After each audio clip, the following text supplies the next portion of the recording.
ravi de vous retrouver aujourd'hui pour une nouvelle vidéo. Et à moins de vivre dans une grotte perdue au fin fond de l'Alaska, je pense que vous êtes au courant que Kylian Mbappé va quitter le PSG à l'issue de la saison pour signer du côté du Real Madrid. Et dans cette vidéo, je ne vais pas épiloguer sur les détails du contrat de l'international français du côté du Real, mais je vais dresser une analyse un peu plus globale. Je vais revenir sur son style de jeu, je vais revenir sur ses accomplissements personnels et collectifs, son aventure au Paris Saint-Germain, le parallèle entre ce qu'il fait au PSG et en équipe de France, l'emballement médiatique autour de lui, la figure politique qu'il représente, à tel point que tous les médias relayent aujourd'hui le fait qu'il va quitter le PSG pour aller du côté du Real Madrid. On va vraiment analyser tout ça, que ce soit Mbappé en tant que figure politique, Mbappé en tant que figure sportive, et surtout on va aussi parler du profil du joueur que Kylian Mbappé. Donc ça va vraiment être une analyse très très globale de Kylian Mbappé. Évidemment, n'hésitez pas à me dire ce que vous en pensez, ce que vous pensez du joueur, ce que vous pensez de l'homme. Et évidemment, on est parti. J'ai évidemment pris énormément de notes, donc des fois je vais lire parce qu'il y a des choses que je n'ai pas vraiment retenues en entier, parce que j'ai pris énormément de notes et j'ai essayé vraiment d'en apprendre beaucoup plus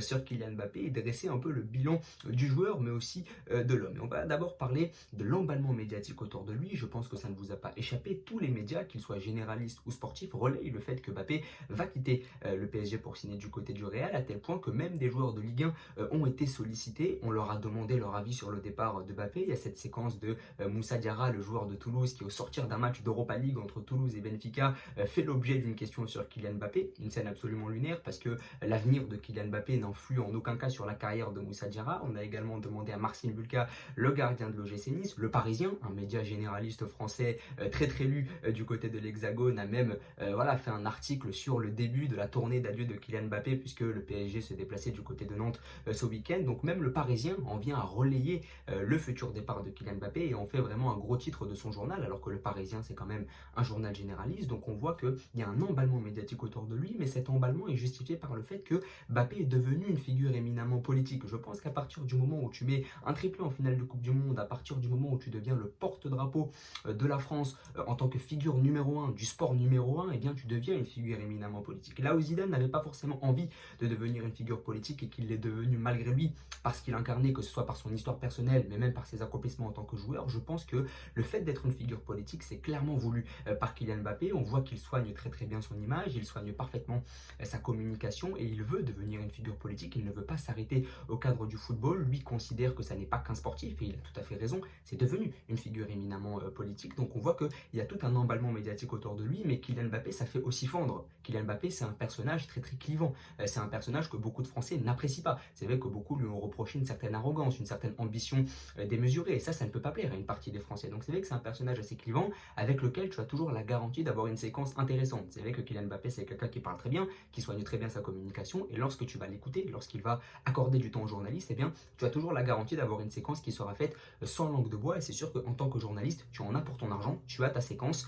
et tu permets quand même à ton journal d'être plutôt renommé. C'est vrai que l'emballement médiatique autour de Mbappé, c'est justifié par le fait que ce soit devenu une figure politique, par ses accomplissements avec l'équipe de France, mais aussi avec le PSG, mais surtout parce que c'est voulu par Kylian Mbappé. Il a vraiment envie de dépasser le cadre du football, et ça s'explique évidemment. Maintenant, est-ce que je suis d'accord avec le fait qu'on en vienne à demander aux joueurs de Nice, de Toulouse ce qu'ils en pensent? Non, évidemment que ça ne les regarde absolument pas, mais c'est vrai que beaucoup commencent à s'inquiéter pour les droits de la Ligue 1, parce que si Mbappé quitte la Ligue 1, eh bien cette dernière sera impactée financièrement, mais je ne pense pas que ça puisse impacter des joueurs de Nice ou de Toulouse. Au contraire, je pense qu'eux sont contents de voir Mbappé quitter le PSG, parce que ça fait un gros joueur en moins sur lequel défendre. Donc c'est vrai que les joueurs de la Ligue 1, en réalité, ils n'en ont rien à faire que Kylian Mbappé quitte le PSG, mais c'est vrai qu'au niveau des droits TV, et c'est pour ça que les médias généralistes s'emparent de l'affaire, c'est que le football c'est le sport numéro 1, et le fait que Kylian Mbappé, la figure numéro 1 de notre championnat, quitte le club à l'heure où la Ligue 1 cherche des droits TV, cherche des acquéreurs, et bien forcément ça ne fait pas les affaires de notre championnat. Et on peut comprendre que les médias généralistes qui doivent parler du football, mais aussi tout ce qui l'englobe,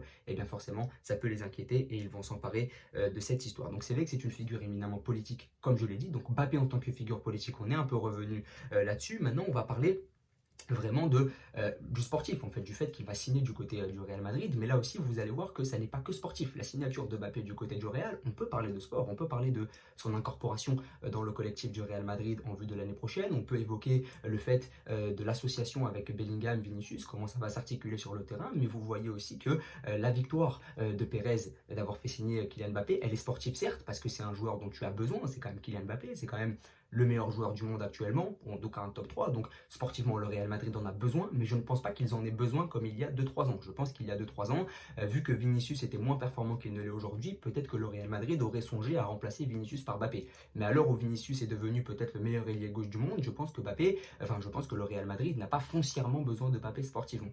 Et je pense que le fait d'attirer Kylian Mbappé, c'est avant tout une victoire communicationnelle de la part de Pérez, c'est avant tout une victoire en termes de marketing. Et c'est ça qui est très intéressant, c'est que même si le Real aura toujours besoin d'un joueur comme Kylian Mbappé, même si tu ne peux pas te passer d'un mec comme Mbappé et que lorsqu'il vient dans ton club, tu es obligé de l'accepter, tu es obligé de l'incorporer parce que c'est un mec qui va marquer des buts et qui va faire la différence sportivement, la victoire de Pérez, c'est d'avoir su quand même attirer Mbappé gratuitement. Même s'il y aurait une grosse prime à la signature, tu l'attires quand même gratuitement, tu fais un gros pied de nez au PSG, le joueur t'a fait tourner en bourrique depuis 2-3 ans, et bien au final tu arrives à l'acquérir à 0 €. Donc je pense qu'avant d'être une victoire sportive, pour Florentino Pérez, c'est d'abord une victoire politique et d'un point de vue de la communication et du marketing. Donc on voit que là aussi, même si sportivement ça peut s'imposer, eh bien avant tout c'est la communication, c'est le marketing qui règne. Et là aussi on peut le résumer à la figure politique qu'il incarne, parce que Mbappé qui quitte l'Hexagone, qui quitte la France, donc il ne reversera plus les impôts autour desquels Macron, Sarkozy voulaient absolument le garder. C'était clairement pour les impôts, mais aussi pour l'image de la France. Avec avoir le meilleur joueur français dans le championnat français en termes d'image pour l'État, évidemment ça constitue une belle option, mais le voir partir du côté du Real Madrid, c'est aussi très politique. Même si on peut parler de sport, on peut parler de son incorporation dans le collectif, ça reste quand même très politique. Maintenant on va parler sportif, on va parler de foot. Voilà, Momo parle de foot, on va évoquer vraiment ces 7 saisons du côté du PSG. Il est arrivé à l'été 2017, fin août 2017, pour une somme astronomique, 180 millions d'euros pour un jeune de 18 ans à cette époque-là. C'est le meilleur buteur de l'histoire du PSG. Il a dépassé Cavani, il a dépassé Paoletta, il a dépassé Zlatan. Donc il a marqué l'histoire du PSG. Je pense que tout le monde est d'accord pour le souligner, mais permettez-moi de penser qu'en termes d'accomplissement collectif, ça reste quand même assez léger. 7 saisons passées au club, seulement 2 demi-finales de LDC, dont une sur une année très spéciale en 2020 où tu sors Leipzig et l'Atalanta sur un seul match, et où sur la finale, il saborde clairement son équipe en ratant son face à Manuel Neuer. Donc permettez-moi de penser que ça reste quand même assez léger, et même si on se penche sur la Ligue 1, eh bien oui, il a déjà été meilleur buteur de Ligue 1, il domine clairement le classement des meilleurs buteurs de Ligue 1 depuis maintenant 3-4 ans, mais à chaque fois il se bat. Là où Zlatan Ibrahimovic marquait 35-40 buts en Ligue 1 sans forcer, eh bien Mbappé, dans une Ligue 1 qui est encore plus faible que celle dans laquelle évoluait Zlatan Ibrahimovic, eh bien Mbappé n'a jamais réussi à surdominer le classement des buteurs. Il était toujours en ballottage avec Ben Yedder, Lacazette, qui jouent dans des équipes moins fortes objectivement, donc ils reçoivent moins de ballons, même si Mbappé n'est pas un pur neuf, qu'il a joué avec Neymar et Messi avec lesquels il devait partager l'affiche du côté du PSG, eh bien on est en droit d'être déçu, parce que là aussi, entre les attentes qu'on a autour de lui et les résultats sur le terrain, on est en droit d'être déçu. Alors ses fans vont vous dire il a des stats exceptionnels, il est meilleur buteur de la Ligue 1 depuis 3-4 ans systématiquement, il a quand même des accomplissements, il a 2 demi-finales de LDC, il a le match contre le Real Madrid en 2022, la double confrontation, les matchs contre le Barça, les matchs contre le Bayern, mais entre les attentes qu'on a eues autour de lui à la fin de la Coupe du Monde 2018 et ce qu'il a réellement montré sur les années d'après, on est quand même en droit d'être déçu, parce qu'on ne parle pas de n'importe qui. Mbappé est signé à 18 ans à 180 millions d'euros, il fait gagner la Coupe du Monde à son pays à 18 ans, on l'a comparé à Pelé, on l'a comparé à Messi, à Cristiano Ronaldo, donc les attentes autour de lui étaient démesurées, et on en a tellement attendu autour de lui qu'en fait on s'attendait à ce qu'il fasse ce que faisaient Messi et Ronaldo lorsqu'ils étaient au Barça et au Real. Et fait est de constater qu'au PSG, dans une Ligue 1 qui est plus faible que la Liga dans laquelle évoluaient Messi et Cristiano, eh bien on est en droit d'être déçu, parce qu'on voit que même s'il a des stats, même s'il a montré de très belles choses, parce que c'est un phénomène, évidemment on n'est pas là pour le mettre en cause, mais au final on se rend compte que ça reste quand même assez léger. 2 demi-finales en cette saison, on peut parler des problèmes structurels du PSG, du fait qu'il n'ait personne autour de lui, des défaillances structurelles, des défaillances institutionnelles du Paris Saint-Germain, on peut épiloguer là-dessus pendant des heures, mais on s'attendait à ce que Mbappé soit le symbole du changement du côté du PSG. On s'attendait à ce que Mbappé, qui arrive le même été que Neymar, on s'attendait à ce que ces deux-là propulsent le PSG dans une nouvelle dimension, notamment en Ligue des Champions, et en fait Mbappé, au lieu de propulser le PSG dans une nouvelle dimension, il a été l'un des symboles de la loose. 2019 contre Manchester United, c'est lui qui s'aborde le match. 2020 contre le Bayern, c'est lui qui empêche le PSG de gagner sa première Ligue des Champions de son histoire. Donc on voit que oui, il a des faits d'armes, oui, il a montré de très belles choses avec le PSG, mais on est quand même en droit d'être déçu par rapport aux attentes qu'on avait placées en lui au sortir de la Coupe du Monde 2018 notamment. Et là, on va poser un autre problème encore plus important, c'est la comparaison entre ce qu'il a fait du côté du PSG et ce qu'il a fait du côté de l'équipe de France. Et ce sont deux contextes totalement différents. Et c'est vrai qu'on l'a un peu surcoté par rapport à ce qu'il faisait en sélection. C'est vrai qu'en sélection, Mbappé a toujours été exceptionnel. À part part la petite boulette à l'Euro 2021 où il est clairement mauvais, il met 0 but, il fait perdre la France puisqu'il rate son péno face à Yann Sommer, en Coupe du Monde, il a toujours été exceptionnel. Et c'est vrai que bon nombre de Français ont pensé que le Kylian Mbappé de l'équipe de France pouvait être le Kylian Mbappé du PSG, qu'il serait tout aussi rayonnant. Et en fait, ce sont deux contextes complètement différents. Du côté de l'équipe de France, il est dans un collectif bien huilé, qui marche très très bien, avec un coach qui a des idées de jeu, avec un coach qui sait se montrer ferme. Et du côté du PSG, il a subi les problèmes structurels et institutionnels du club. Et je pense que là où beaucoup se sont trompés, c'est qu'ils ont cru que Kylian Mbappé pouvait transposer ce qu'il faisait en équipe de France du côté du Paris Saint-Germain. Et donc les attentes démesurées qu'on a placées en lui, elles sont dues au fait qu'il a toujours été exceptionnel en sélection, qu'il a montré des choses incroyables. Le but qu'il met en finale de Coupe du Monde face à l'Argentine, le but qu'il met en finale de Coupe du Monde face à la Croatie, il a failli faire gagner son pays 2 fois en Coupe du Monde, parce que contre l'Argentine en 2022, normalement, si on vit dans un monde normal, tu mets un triplé en finale de Coupe du Monde, tu fais gagner ton pays. Donc il a bien failli faire gagner la Coupe du Monde à son pays à 2 reprises. Donc c'est vrai qu'il a tellement placé le curseur très très haut en sélection que beaucoup pensaient qu'il pouvait faire la même chose en club. Et donc des gens comme moi sont déçus parce qu'il a fait en club quand on voit ce qu'il est capable de faire en sélection. Mais ce sont deux contextes complètement différents. Déjà, en sélection, il joue avec un vrai numéro 9, il joue à un poste qui est vraiment le sien, c'est-à-dire qu'il joue ailier gauche, mais qui peut un peu repiquer, qui peut un peu venir chercher le ballon très bas, avec un arrière gauche qui va dédoubler, donc en l'occurrence Théo Hernandez. Au PSG, il n'a pas tout ça. Nuno Mendes est blessé toute l'année et il n'a pas de numéro 9 devant lui, que ce soit Kolo Muani ou Gonzalo Ramos, ils ont déçu. Et sur les années d'avant, il n'avait pas la complicité technique qu'il fallait avec Cavani, et on lui a mis Messi et Neymar dans les pattes, ce qui a fait qu'il a dû jouer numéro 9. Donc à chaque fois au Paris Saint-Germain, il n'a pas eu les coéquipiers autour de lui pour vraiment faire quelque chose d'intéressant. Et même lorsqu'il avait Messi et Neymar autour de lui, eh bien, il était obligé de jouer à un poste qui n'était pas du tout le sien, c'est-à-dire un poste de numéro 9, on se rappelle du fameux pivot game. Donc c'est vrai que les deux contextes sont totalement différents. Il a subi de plein fouet les problèmes institutionnels du Paris Saint-Germain, donc il n'a pas réussi à tirer le plein potentiel de son talent finalement, parce que à part 2022 contre le Real Madrid, où le collectif ne suit pas, à part 2021 où il est rayonnant contre le Barça, un Barça très très faible, et puis contre le Bayern derrière, mais un Bayern où on a plutôt mis les éloges sur Neymar, eh bien il n'a jamais été le symbole numéro 1 d'un PSG qui rayonne. Il l'a été en 2022, mais le collectif n'a pas suivi autour de lui. Donc c'est vrai qu'au final, on est quand même en droit d'être déçu. Encore une fois, si on prend les choses chronologiquement, 2018, il est inexistant contre le Real Madrid sur l'aller et sur le retour. Il joue à un poste d'ailier droit qui n'est pas forcément le sien, puisque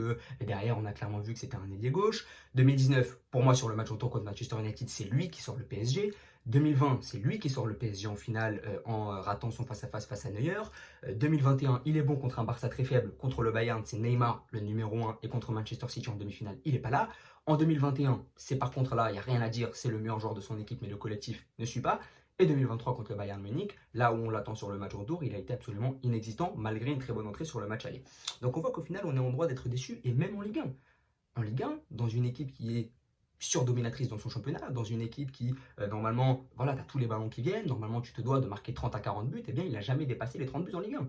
Donc on est quand même en droit d'être déçu par rapport à un joueur qu'on avait placé très très haut. Et ce dont je vais parler pour clôturer cette vidéo, c'est Kylian Mbappé et son profil en tant que joueur. Déjà, quel est le poste de Kylian Mbappé? Il a commencé en tant qu'ailier droit avec l'équipe de France. C'est là où, selon moi, il a peut-être été le meilleur en équipe de France. C'était cette fameuse Coupe du Monde 2018 où il jouait ailier droit, donc où il percutait énormément, etc. Mais c'est parce qu'il était encore un peu fin, parce qu'il était encore très virevoltant, pardon, où il était encore, voilà, il avait un peu cette spontanéité qui le caractérisait, cette spontanéité, voilà, du gamin. Derrière, il a pris de la masse. Forcément, ça l'a un peu recentré. Il a un peu entamé son projet Cristiano Ronaldo, c'est-à-dire il prend un peu de masse, donc forcément, il est moins vif, il est moins rapide, il est moins virevoltant, il est moins imprévisible, mais c'est pour lui permettre d'être beaucoup plus présent dans la surface de réparation.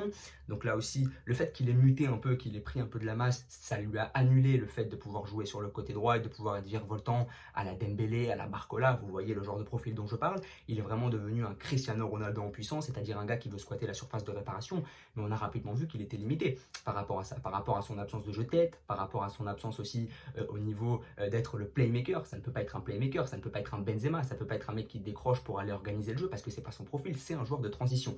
Mais le fait qu'il ait pris de la masse, le fait qu'il soit moins virevoltant dans le 1 contre 1, forcément, ça entraîne une petite contradiction. C'est qu'il veut jouer à ce poste-là de avant-centre gauche, donc entre l'ailier gauche et le numéro 9, mais il n'a pas les qualités de dribble nécessaires, il n'a pas les qualités de vivacité pour le faire. Cette vivacité qui le caractérisait au début de sa carrière. Donc moi, je loue clairement ses capacités physiques, je loue clairement le fait qu'il soit très très bon en transition rapide, le fait qu'il soit très très costaud, le fait qu'il ait une vitesse absolument exceptionnelle, le fait qu'il ait énormément progressé en termes de finition.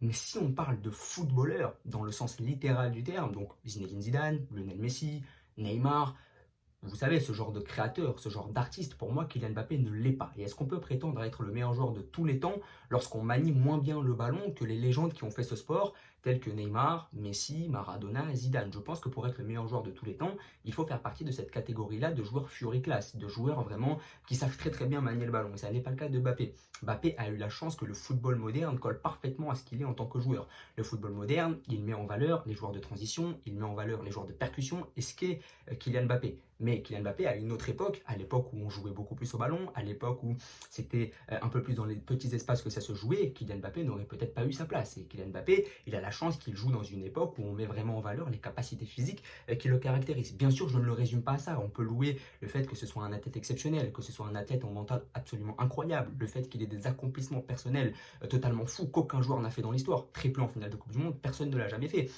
dans l'histoire du football. Mettre des buts à Manchester City, à la Juventus Turin ou encore au Borussia Dortmund à 17 ans, rares sont ceux qui l'ont fait. Donc là aussi, il faut le souligner et il faut rendre à César ce qui est à César. Mais d'un autre côté, on est quand même en capacité de se dire que techniquement, dans le sens littéral du terme du footballeur tel qu'on l'entend nous en tant qu'artiste, eh bien Kylian Mbappé ne l'est pas.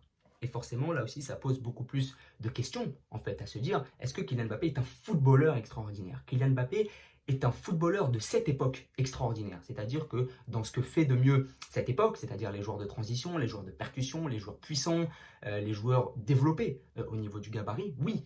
Mais est-ce qu'en tant que footballeur, c'est-à-dire à la Zidane, à la Messi, à la Neymar, est-ce que c'est ça? Non. Et est-ce qu'aujourd'hui les jeunes veulent s'identifier à ce que fait Mbappé sur le terrain? Est-ce qu'aujourd'hui un gamin de 8 ans veut commencer le foot par rapport à Mbappé?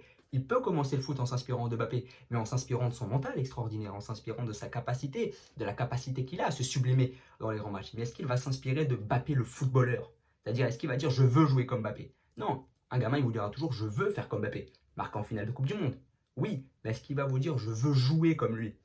Rares sont les gamins qui vous diront je veux jouer comme Mbappé. Les gamins veulent jouer comme Neymar.